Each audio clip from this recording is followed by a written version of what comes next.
औज़ुबिल्लाहिमिनश्शैतानिर्रजीम बिस्मिल्लाहिर्रहमानिर्रहीम। हमारे प्यारे नबी मस्जिद नबी में बैठे हुए थे और कुछ मक्खियाँ आई और मस्जिद नबी के कोने पर बैठ गई और हजूर सल्लल्लाहु अलैहि वसल्लम ने एक मक्खी को बुलाया।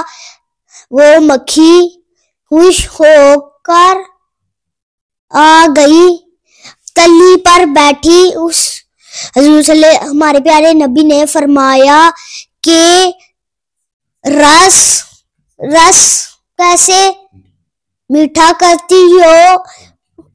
वो मक्खी बोली कि